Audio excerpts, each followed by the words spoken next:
Hello, everybody. Welcome on today's session with the beautiful one and only Lara Mehanna from Why Not Sustainable. Today, our topic is, not so pleasant, but very common.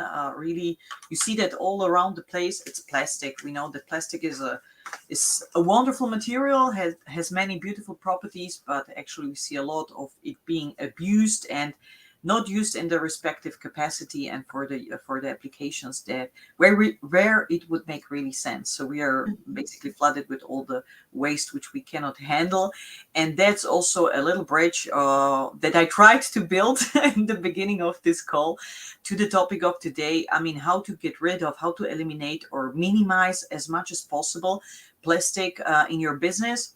Now, Lara is the expert on this. She's helping in her capacity within the Why Not Sustainable Consulting Services, businesses all around the world, internationally, also covering projects where, she can help you to make your processes leaner, look for alternative materials, etc. And I'm sure Lara will tell us more in the short briefing session in the beginning.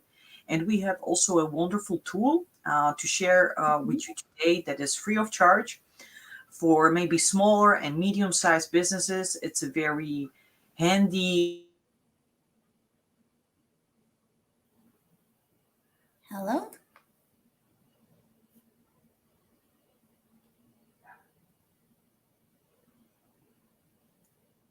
Hello?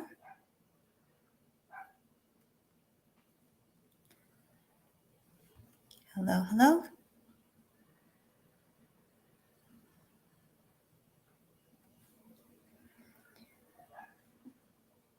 Hello?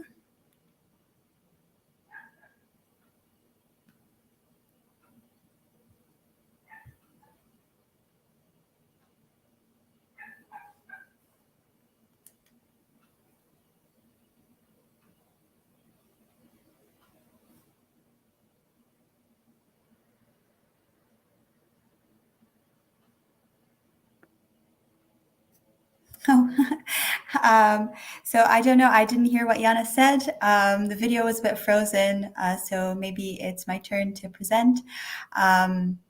Okay, so yeah, today I'm just going to give a very kind of quick demo of what you can get when you join. This is something that, as Yana mentioned, is free of charge. So you can use it really anytime on your own, but I also offer help, and Yana will be joining me for that. So we'll be offering free coaching calls on this.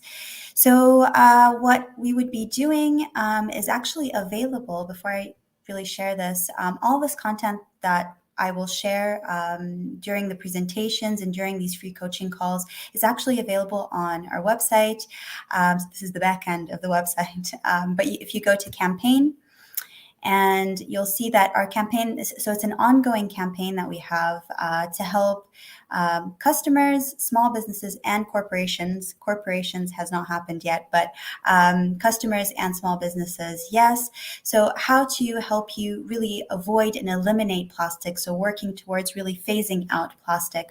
And if you go to as a small business and you click on this, you will see this blog post, and this is the information that I will be sharing usually during the calls. And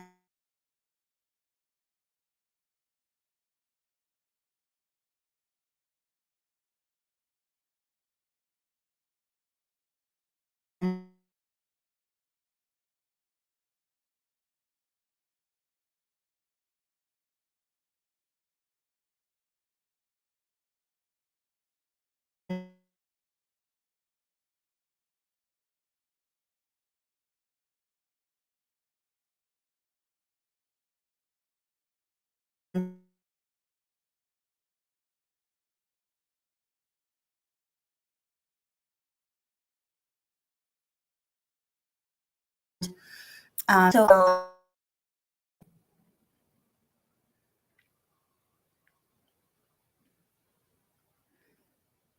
So Lara, it's beautiful to be back. Wonderful.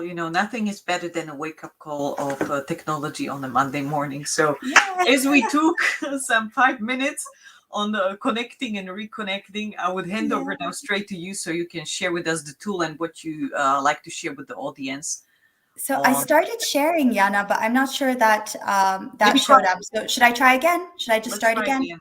Yeah, I'll Just start again. Okay. sometimes it's you need to do it again and again. Sure, no problem. No problem there. Okay, so there we go.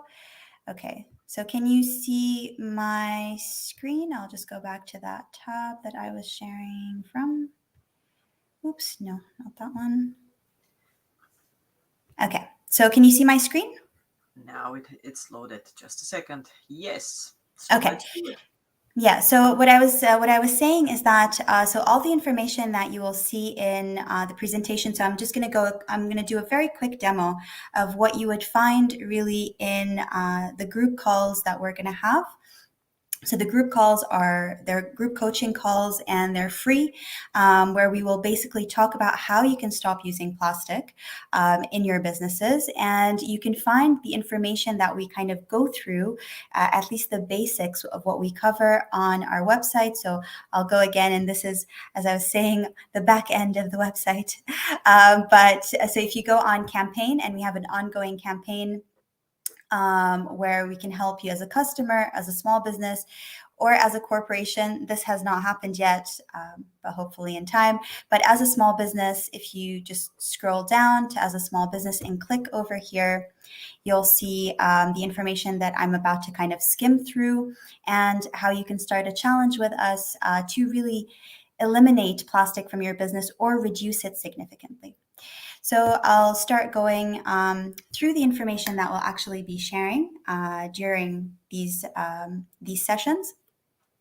So as I said, I will present how you can replace plastic in your business and identify where and why it's being used, if it's necessary, and very important, exploring this necessary. Why is it necessary? And the feasibility of replacing it. And in many cases, you will find that significant changes to your business model are going to be implemented to actually achieve that. So it's not just about finding new materials. It's really about kind of changing the way you deliver this product, the way you make this product, your relationship with your customers. So we'll look at that briefly now as well. And of course, I invite you to start this challenge, and you'll be able to calculate your plastic footprint, which is so simple. It's a lot more simple than you might think. And what I'm proposing really is that by replacing or removing just 1 kilogram of plastic a day from your sales, you would be diverting the equivalent of 10,000 small plastic water bottles a year from landfill, approximately, of course. So I definitely go through why I'm very much pro removing plastic from our businesses, and that's because an average of 9% of plastic gets recycled worldwide. This is a very low number.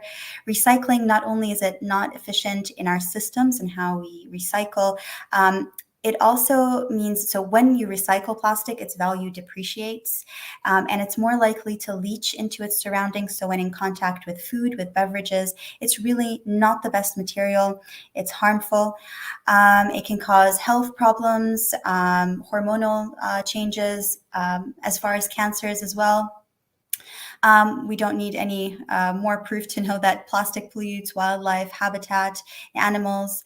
And so when you play your role in reducing plastic, you're helping this ecosystem of entrepreneurs and businesses to develop, really. So you're providing something that's plastic free. You're encouraging more and more people to use plastic free and have more access to materials because you're ordering these materials. You're promoting these materials, right? Or these business models. So you're making them more common. You're helping making this more kind of the way we do things. So when I present this, I go through where we're using plastic. It might come as no surprise to you that the place that we use plastic packaging in the most is in packaging, and that's 40% of our plastic waste is in packaging. So I go through an assessment of why we're using plastic as packaging, what we can do to find alternatives. So I talk here about bioplastics, about new materials, and particularly about biodegradable and compostable, highlighting that if a product is compostable and biodegradable, we have to sell it in a place where the facilities to take this compostable and biodegradable material and process it correctly need to be available. So I cannot sell something compostable or biodegradable in an area that does not have the collection and processing facility. Otherwise, I'm polluting recycling, plastic recycling streams, which are already not great. And with biodegradable, there is a very kind of, it can be littered, it can be thrown in different places if the customer does not know how to handle it and does not have the correct information. And definitely something that is very important, we can't all start using paper. So we have to find different materials. So how to research these materials and where to sell them is very interesting. And this is something that we explore. We talk about material libraries, which is a place to look for them. And here, like I said, so changes in business models. Change in business models, I will just give a couple of options. So it can be how you deliver your product. So you might be opting for refills or selling at different locations. Who you partner with might change to deliver and dispose of your product. You might go, oh, sorry about that. You're getting a sneak preview of all of these. Okay. So you might be going for also changing who your target client is. So you might need to elevate the quality and change the client with that. So a client that wants better quality. You might even increase or decrease the price because as Yana and I were talking in the last session we had together, you can really decrease your cost by going sustainable and by reducing plastic. And Yana, I have some of these facts so we can get back to them at the end of the session so that I can share these statistics with you. And then, so we go again, we're continuing with how we can change it, what is acceptable, or what is good practice, maybe not so good practice. Talking about profit. And then, so we finished from packaging. We talk about if your product is durable or single use, what can be your strategy in each one of them, and disposability. So is disposability, for example, your main selling point? And what to do when it is. So why do you need that convenience, right? So you might have a business that's based on that convenience. Like, for example, if you have just a takeaway shop where you're depending on customers that, let's say, are in a very touristic area, they're going to buy from you right away, and you're not depending on repeat customers to have refills or someone bring their own package. So what can you do over there? So more information on single use. And so the assessment really of exploring necessary. So yes, profit is important and customer satisfaction and convenience is necessary, but some priorities need to change. So the damage that plastic causes outweighs your individual business making profit. And this is something that we can explore as well. So long as there is poor plastic recovery and quality depreciation with recycling, feasibly designing out plastic from your business could be the right choice for it. I talk about how to reduce plastic around the office, and where you can't fix it just yet, offset. So offsetting is not just, oh, I'll offset without doing any actual action. So as you set your goal and you know that you need time to arrive at your goal, you can be offsetting along the way. And there are many different ways you can offset. We also explore that. And of course, we calculate your plastic footprint and how you can actually start reporting on plastic, which is very, very significant as well. So the first step is measuring it. And this is a very simple tool that I will use. I'm terrible on Excel, and even I managed to kind of prepare it and do it with a lot of ease. So I will share an Excel sheet with you that you can just input your information, and you'll get the sum or the weight of plastic that you use per year. So it's very easy. I'll share it briefly as well. And then, okay, so this idea here is interesting, and maybe Jana, if you want, we can discuss it. So I don't have to present Mhm, like this mhm, anymore. I don't know if we're able to, if you're able to talk while I'm presenting, because I'd love your opinion on this as I share it. mhm, Um, recognizing what we can and can't offer sustainably. So, if circularity were in fact at the heart of your business, would your product be viable? So, is it as valued as profit? And this is a good way to kind of measure and see if your product really, are you placing circularity at the heart of your business, especially if you're calling your business sustainable, circular, impact, regenerative. So if you're using any of these terms to describe your business, are you really valuing circularity? And putting it at the heart of your business? If so, for example, it would be very common for us to hear if a business is not generating profit, it's not viable. But here I want to say if a business is generating waste, it's not viable. So, there are many businesses that won't be viable in when you really place circularity at the heart of the business. So things like mass productions of clothing, plastic packaged meals, single-use convenience items that are obviously made of plastic, and something that's not related to plastic, but here I gave an example of monocultures depleting soils. So this is also something that wouldn't be viable. So if you're going to mass produce clothes, you have to be, are you, if you don't produce waste from that, if you're not generating pollution and waste from that, then yes, you can do it and call yourself sustainable or circular, regenerative, or impact. So here's a little kind of thing that we can try together. So you want to have drinks outdoors, you have glasses at home, but you think that they would break and hurt someone. So you might say, I want to start a business to make having drinks outdoors convenient and safe. You look at the materials on the market, and plastic is the cheapest and most viable financially. So you say, oh, I have to use plastic. So, what I'm suggesting here really is that unless you can find a material that doesn't break and is sustainable, so it won't end up in landfill, you cannot actually provide this product. You cannot have these drinks outdoors if you are not finding this material that is actually sustainable and won't break. I'll do another example just to see here. yeah, Okay, so you want to sell a delicious yogurt. So you make excellent yogurt and you think that that should be on the market. You say, I will start a business to make delicious yogurt available to everyone.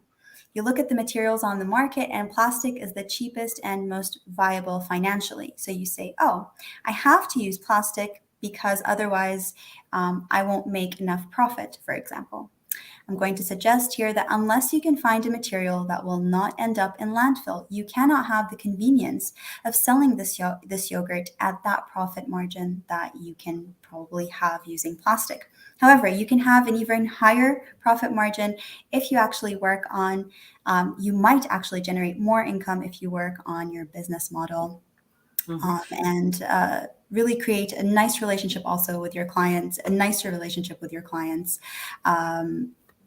Through changing the model of how you sell this yogurt. It just needs more investment of time, of development, of trying different things in design, really, until you find something that is in fact profitable and does not mean that you selling your product creates an environmental and social problem.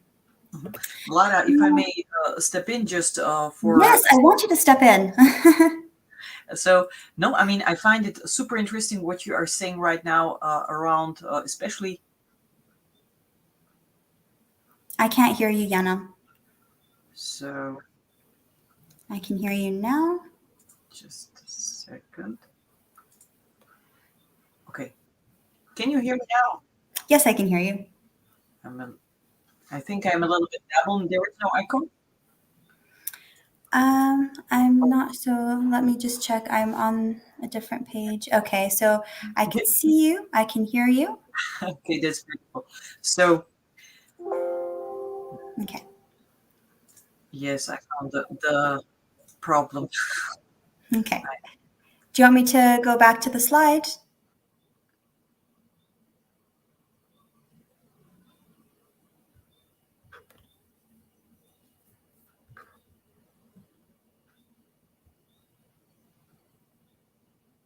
So I am back. Now this is beautiful. Maybe Wow, I can hear you. be It's a great. great thing. Great thing happening. Testing all the options with StreamYard. Wonderful. So Yes. Okay. what I wanted to say, it's really thought provoking what you were saying on the drinks example, because when I kind of reflect on what is happening, and it's a longer time happening, but then you see, what are the possibilities with the business models in Switzerland, close to Basel. All of you that have ever been to Basel at the Rhine, you know the buvettes. The buvettes are like small bars, I would say, or bistros where you can take a drink. You have, of course, a deposit on the glass. You have to bring it back. It's going to be refilled. They have this big tanks, local food, very simple food at times, very seasonal as well. But really, I mean, works beautiful in a beautiful way. And just to go back to the idea that you mentioned, I mean, I love the point which you said. I mean, if the business is producing waste, it should actually not be viable, and we should be conscious enough to know we should not put such a product on the market, conscious enough to know this is not good. I mean, it doesn't serve anybody, and it's going to create cost in the end. Of course, you need to have also the regulation piece, then kind of stepping in and enforcing the message. But what I also like is then, following the idea and building on the concept of, if we are to work like this, what does it mean for bottled water? For do you need to have like pickup and drop stations all around the city installed? And these are the elements which you also mentioned of the business models of you or people in the network. Everybody has a part that they are taking care of, whether it's taking up the glasses, washing them. You have maybe something different, not something that you need to melt so it toxifies again and then create another bottle where you need some virgin materials still that are toxic again and leach into the water or whatever you put in them. So I really like this idea. I mean, and the scale of it then comes to your mind, in a city like Basel, where there Mhm. are 200,000 people, it's not that big. Imagine Jakarta or New York or something like Mhm. this, or Berlin or London or Paris. We have many of those, where Mhm. people love to do this. How many stations would you need to have? And what does it mean if, you go through the street, then you have all these bistros or these takeaways where everybody has their own box, or they have 4 or 6 or 7 types of boxes for all, salads, the sauce, the spoons, the meat, whatever they have. So it's going to be a wide selection. How can we uniform this, and should we do it? Because Um, it's the thing, like with chargers and components, we've how long mhm. did it take until there was some part of acceptance that I'm not going to build my business model, talking now about maybe Apple having a different type of a charger for the connector, so people can just buy our own stuff only. So that's a very interesting question. If And why should we avoid doing this for the So profit? yeah, standardization is an Mhm. excellent business model anyways. So I mean, you can find many different solutions. Personally, I like, if you have access to water at home. Like, I personally, I rarely ever buy water. So you gave the example of water. So there are refill stations. I don't know how. Possibly in this situation, maybe I'm not a fan of businesses monetizing this. Of course, I'm going to talk about. So the reason why I would say I'm not a fan of businesses monetizing this is because of water scarcity. If you're Where are you bringing this water and taking it to somewhere else, right? So water is, I mean, this is something that you have, if you live in a place where you have access to safe water, refill stations should be great. When it comes to packaging, I think it's a great idea to make it uniform, especially, for example, when we talk about glass. Glass is excellent because it does not interact with food. It's an inert material, so it's fantastic. But if we're going to treat it as single use, it's really not fantastic at all, because it takes so much energy to break it down and then make it again. So this is something that definitely should be something that we reuse. So how to do that? Could we turn it into something uniform, to have stations where you just return this and different brands use this? This is excellent. I hope to see this soon. But if if we don't, we have to find, I mean, the idea of kind of sending back just one item per person. So as a customer, I'm sending back this one item to the company, which could be, you know, its headquarters could be in a different country.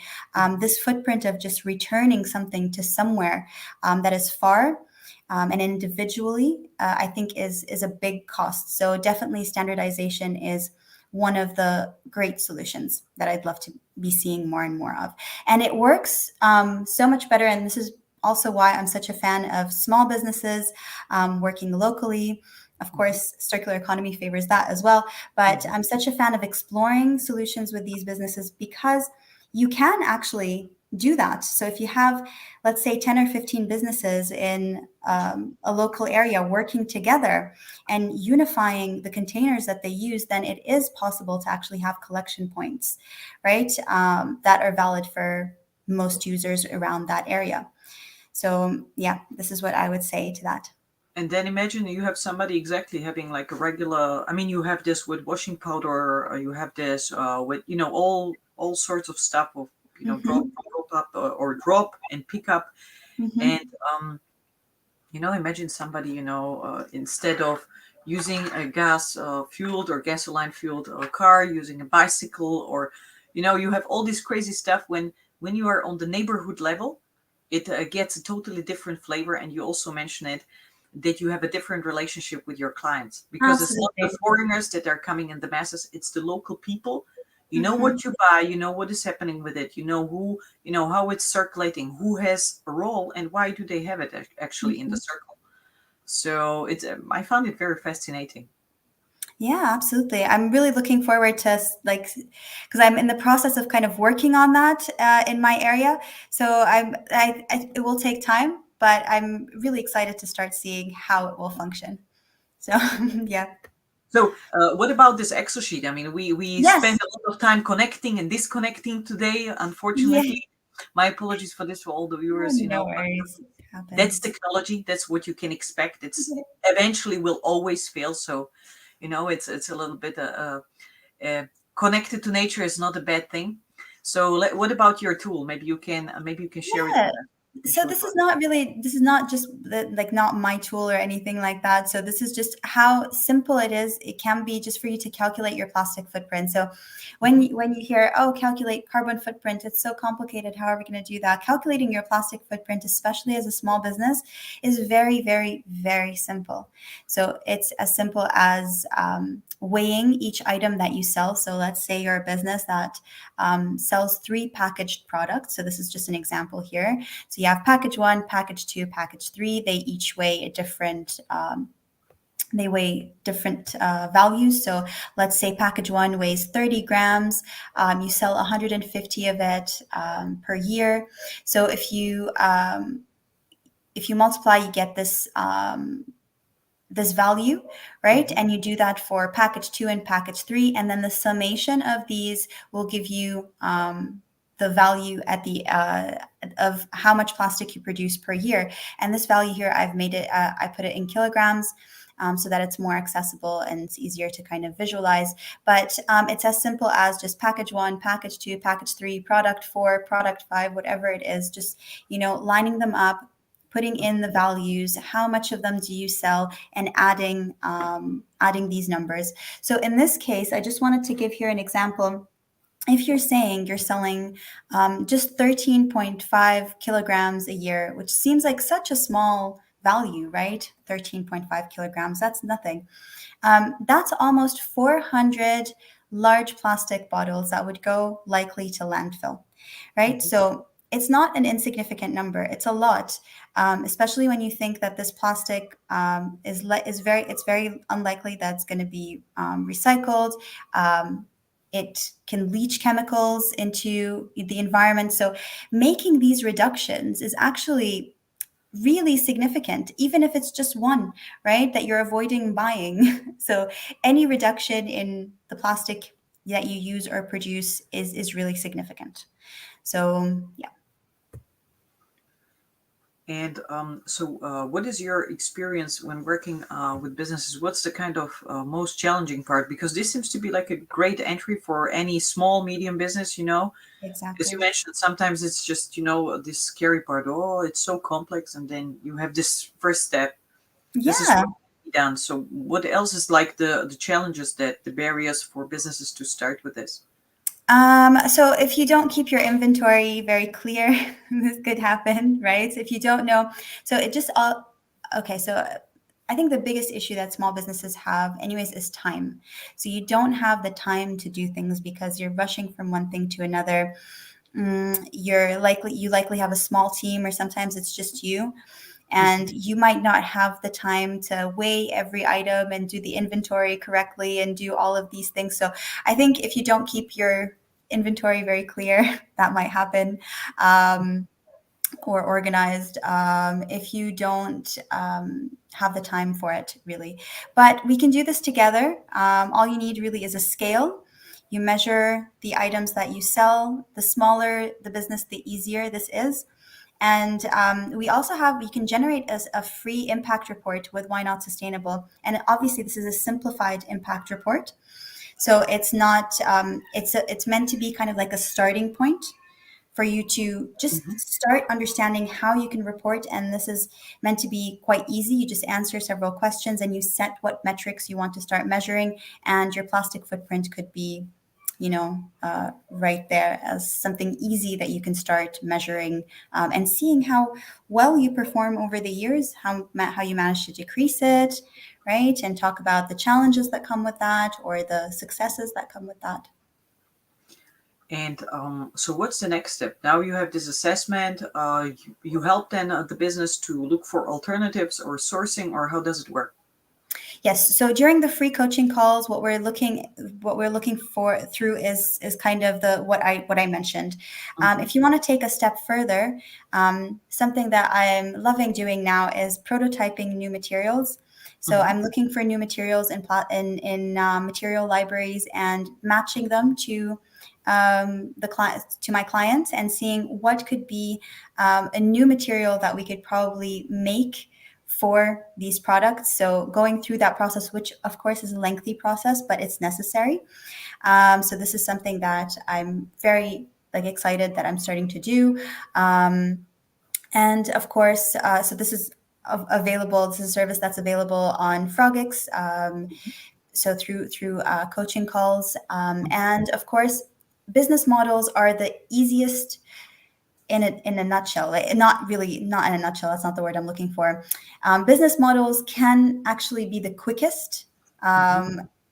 thing you can do. I mean, just shifting how you sell, shifting how you provide the product, rethinking all of that, I think is just of the best ways, because you're not using more materials, you're just kind of changing the way you sell. So this is also something that definitely on top of the list. Hmm. Yeah. And you mentioned also this material libraries, which I found super interesting. So, what Mhm. was like the recent, if you can mention? I mean, what can you find in such a material library? I mean, what Yeah. was the last product that you kind of helped to develop this way?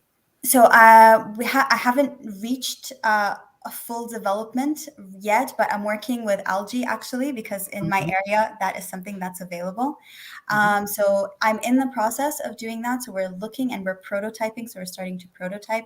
But if you want to look at a material library and explore what your options are, like I said, this is a lengthy process because you have to find what the material possibly is. Then you have to develop the recipe. Then you have to prototype. You have to see how it reacts, how customers interact with it.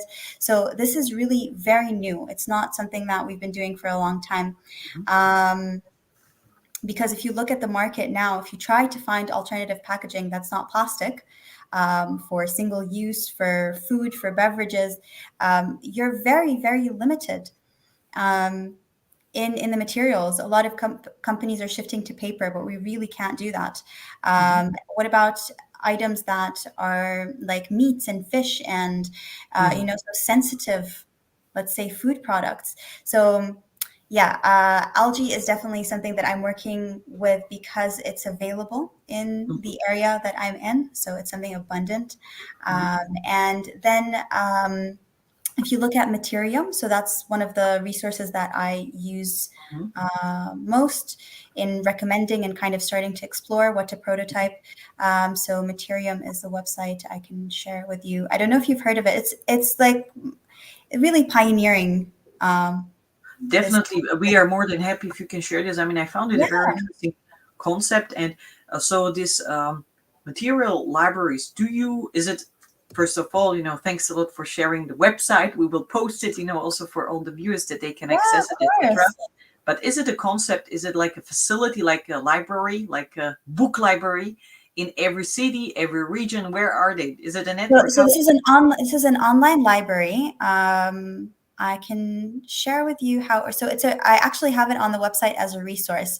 Mhm. Maybe am I still sharing screen? Can I? Yes, we see that. Yeah. Okay. So if you go on to Materium, so this is the library, for example, Hmm. you can find all of these materials that are being developed at the moment.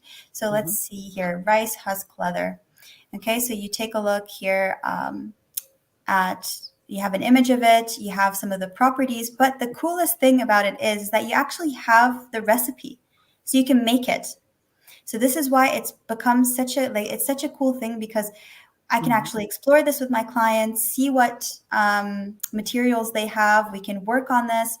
We Hmm. can contact the designer. So Hmm. it's something that is really great. So you can actually make it because you have the recipe, and contact the designer to develop it possibly further. Hmm. Um, so yeah, I'm starting, like, this is something that, like I said, is it takes time. Hmm. So definitely, I work a lot on the business model. So that's the core, right? And then when we reach the limit with the business model, we're working on design. And with design, it's these different materials that you can source, because slim pickings, like, do the research. What materials are actually out there that you Hmm. can buy at a reasonable price. You're also importing them usually. So I mean, obviously, I'm going with options that are already there, but this is something that I'm really excited about, and I'm Super. starting to work with clients on that. Thank you. Thank you so much for sharing this. Also, this useful tip on the website. I mean, we always love to expand the network, make people knowledgeable and aware. There are also these type of options, speeding up the process, developing, whatever, experimenting, because we need that. Mhm. We also had a comment. Thank you so much. That plastic is a great resource for fuels. Now, would you like to comment on that, Lara? Before I add to that point, thank you so much for commenting. How so? So what? I don't understand exactly. So are you saying like incinerating or? Most probably, yeah. Well, with incineration, there's always going to be some form of pollution. So, Hmm. I mean, if you want to continue using plastic, you go for it. But know that there's definitely going to be some form of pollution that's going to happen, whether it's soil, water, air. There's going to be some form of pollution. Mhm. I definitely, I mean, support your point. I mean, I also recognize there is a certain portion of reduction of emissions that you can compare to current fuels, standard fuels that we use. Hmm. We see also in the network, we have providers that work with machines that can enable managing plastic in this matter, and you save up to 60% of emissions because there are certain filters, etc. You have some byproducts that you can use. So it's better than what is being done right now in many cases. But I would also recommend and invite you to join our upcoming session, which we will have on waste prevention with one of our Hmm. colleagues from the network, Rafael Schranz. Hmm. And it's going to happen sometimes early in August. I believe it's not yet out. And it's exactly this. So waste prevention is in the end. Now, when you Hmm. have waste like plastic, unutilized, excess material that is gonna just accumulate somewhere, and you need to somehow do something with it, then it's part of the journey, but it's not the final point. So it's also, with sustainability, we need to accept that it's a journey and it's a development. And Hmm. waste to energy or waste to fuels. I mean, of course, not biofuels, or maybe, organic waste material into fuels. I mean, that's a slightly different topic than plastic, burning plastic, and, having all the side effects, even though they are lower. But it's the beginning. So also what we introduce, and we'll discuss deeply with Rafael then, is Mhm. the process. So where is waste to energy? It's not the end Yeah. point. We don't believe in this. And Mhm. it also doesn't make sense if you want to kind of really have an efficient economy that is connected to nature and is supporting and nurturing the cycle in a sustainable manner. So, but it's what it is, and it can be done, and it brings some Okay. reductions. Yeah, yeah, So absolutely, absolutely. But in any case, just reducing plastic use is a great step. So mhm, if you're interested in that, and this is something you want to do, just know that mhm. there are ways you can do it, and it doesn't have to be so difficult. And it can be very interesting, can be very exciting. Imagine like how cool. Personally, I find it to be very cool to actually find a new material and actually use it for my products. Like I find that to be super exciting. I don't know. But, yeah. Super, super. Thanks a lot for sharing, Lara. Always a pleasure having you on. Yeah, thank you. Is there anything else happening for you or with you in the coming weeks or months that we can make a shout out about? And then we would close the call. Yes, absolutely. So this is something anyone, obviously, Anna, you're welcome to join. So we're going to do a run of that, the demo I gave. We're going to do a full run of it on the 28th of July. So last week of this month. And anyone who would like to calculate their plastic footprint and start setting their strategy for reducing it is welcome to join. Now we'll do this together. So you can send me a message. You can attend the event. It's available on LinkedIn. So you just attend the event. And if you want to really participate in calculating your plastic footprint during the event, just send me a message because there's information that you need to collect beforehand. Super. So that is exciting. We can maybe drop in the comments after Mhm, or under the replay where people can log in or register for that event. Is there mhm, anything else happening? For example, on mhm. circularity loops or anything connected to this topic on the horizon for you? There are lots of things. So, of course, if you want to go further, so if you want to take a further step, of course, there's circularity coaching, which is available on Frogeex. I also periodically run a course, which is called the Impact Business Course, which is also available on Frogeex. Hmm. Our next run is probably going to be in September, but I haven't set the dates yet. So, in all the things that I work on, really designing out waste is priority, and designing out plastic is probably, has a special highlight, of course, in It it. has a special Yeah. place Yes. in your heart Yes. and in many other hearts as well, Yeah. I'm sure. So thank you so much, Lara, for Thank taking you, the time. Jana. It's been great. Always a pleasure having you. And on the next one, because I'm sure there will be more. And yeah, happy to have you on board. If you would have Oh, any questions, I you will have forgot. the I link. forgot to mention the facts. Well, we're going to have to do another session on this. So the facts of how going sustainable can actually reduce your cost. So I'll add a link to an article that's really great. I'll add that in the comments. So if That anyone's is curious, beautiful. yeah, of how you can actually reduce your cost Super, by super, going super. sustainable. So with this, I would thank you everybody for your attention today.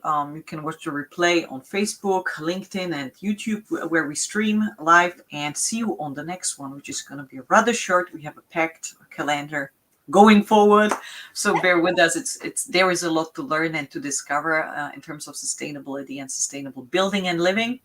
What we talk about a lot at Frogeex. My name is Jana Skokan, and I thank you for your attention today. Lara, thank you Bye. so much. Have a great Thank rest you of guys the so much day for and week. listening. See you soon. Thanks, Anna. Bye. Bye bye.